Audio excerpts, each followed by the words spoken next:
You haven't accepted the deal because guess what? You don't actually care about the hostages. You do not care. You just want a genocide. You want ethnic cleansing. Okay. That's what you want. That's a fact.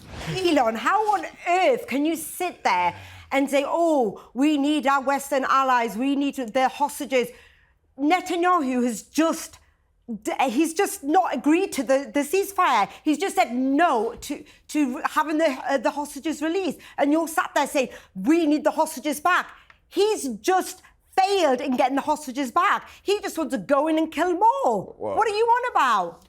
No, that's not true. There was a framework. It's not true. Let Eylon come back on that. That's quite a charge. On the table. There was a framework on the table that would see Israel receive 33 live hostages back in exchange for a pause in the fighting. What Hamas did the other day was put a counter-offer in which it told Israel, we're not giving you back live hostages. We're going to give you 33 hostages, alive or dead. And as much as Israel is committed to getting all of those hostages back for a dignified burial so their families can have that closure, Israel is not going to be bought off at this stage with the corpses of the hostages Hamas has been. You don't know that. I think that I'd like to see evidence of you saying that. I don't think that's correct. The fact is, Netanyahu did not agree to this. That was the terms of the deal, dead or alive. We know that over 30 hostages. So therefore, if it was dead or alive, you just want to go in and bombard Rafah. The only place that the hostages, children are sat there. The only place they've got nowhere else to run. Eylon, there's nowhere else to hide. I'd like to answer your question if you would like to get your guest under control. Israel has two goals in this war. First is to make sure that Hamas can never again perpetrate an atrocity like it did on October 7th, when it invaded and burned whole families alive, reduced them to human ash, and committed barbaric acts of gang rape, and disappeared back into the Gaza Strip with 253 hostages. Enough, that will not happen again. And the second is to get those poor hostages back, because we know that they are being starved and tortured and executed and raped in captivity. And we already have one survivor of Hamas captivity who has very bravely testified to the New York Times about how she was sexually abused and molested in captivity. And many of the other hostages have said the same.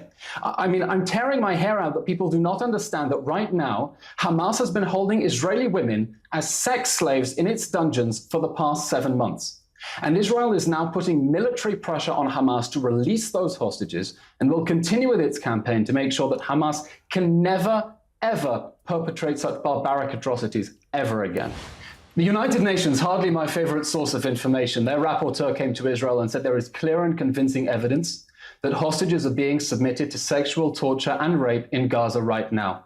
Brave Amit Sousa, one of the first hostages who was released in the first deal, very bravely told the New York Times, and you're welcome to read the article yourself, how she was molested in captivity. We have hostages who come out who report seeing women being sexually abused at gunpoint. It's worse than that. They say that Hamas is dressing up the women like dolls, doing whatever they want with them, and they're doing the same with the men. The only difference is the men can't get pregnant. The testimonies are even more chilling. We have survivors of Hamas captivity who are telling us that women are skipping their periods, and they can only hope that it's the body's response to not get pregnant rather than the horrific possibility that there are Israeli women in Gaza right now who are 7 months pregnant. And if anyone thinks that Israel is going to stop in its efforts to put military pressure on the terror organization that burned families alive on October 7th to get those hostages back, they are sorely mistaken and their moral compass is irrevocably broken.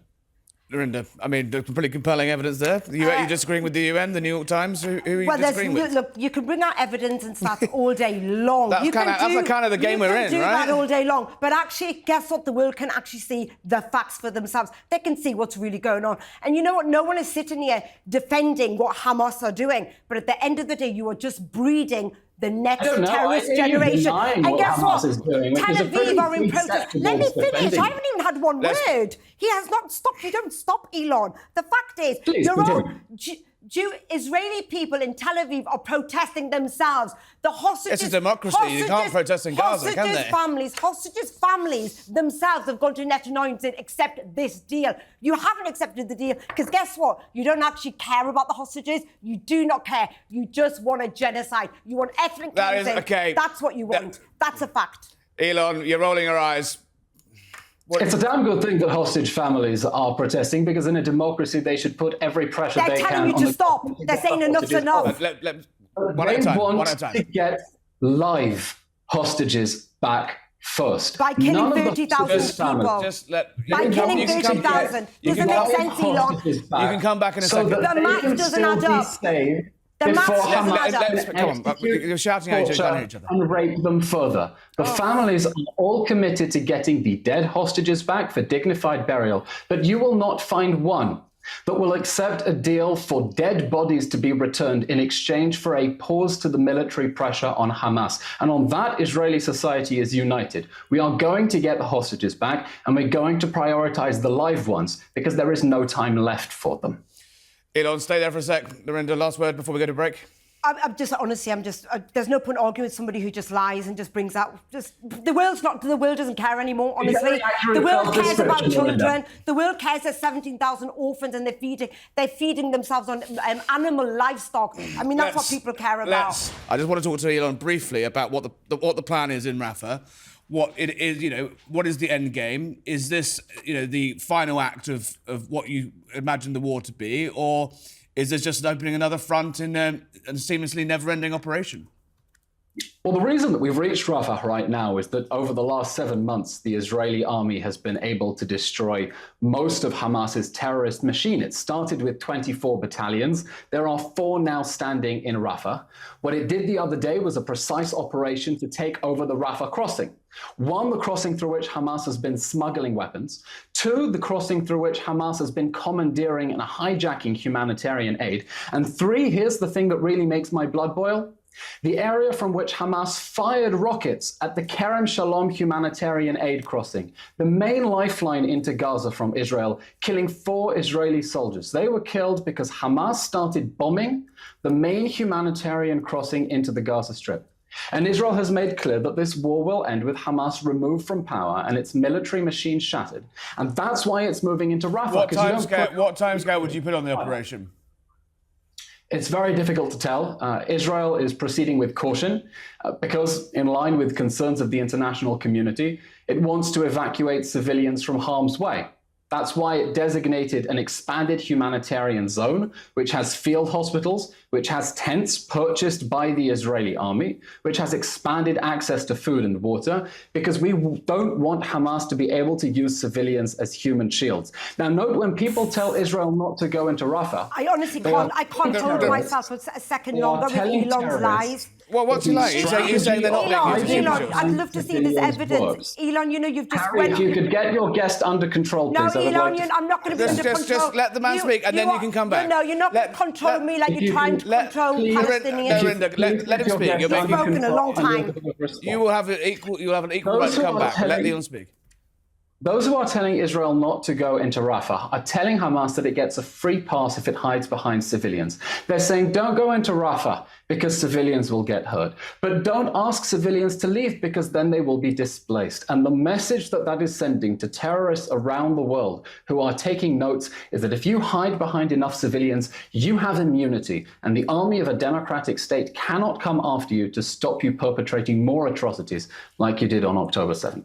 Please, your guest now. Hold that thought. You made some pretty incendiary allegations there that he was lying. These are allegations. How are you sat there, Harry? Well, what evidence do you have that they're not using? All these allegations. I want to see evidence of these sex dungeons and all these things that you say, Eylon. So you're saying you don't believe the women... You go on telly, let me speak to Eylon. You go on telly, you do all these, you come up with these wild accusations and wild things that you say. And guess what, Eylon? The world isn't listening a second longer. The world doesn't care for your lies any longer. You're saying, should I tell you what they care about? 30,000 people dead. On a very simple point. 17,000 children made into orphans. Stop with your lies. We don't care. Lorinda, yes, you're saying that you do not believe women who have been rescued and said that hostages are being treated to rape and sexual assault. You don't believe them. I'm saying that these kind of things are exaggerated so much. What I'm saying is, listen, should I tell you what I care about? The charred bodies of children that I'm seeing coming out on social media. I care about children being treated like dogs, eating animal feed. How dare Eylon sit there and say, oh, well, Hamas will just carry on.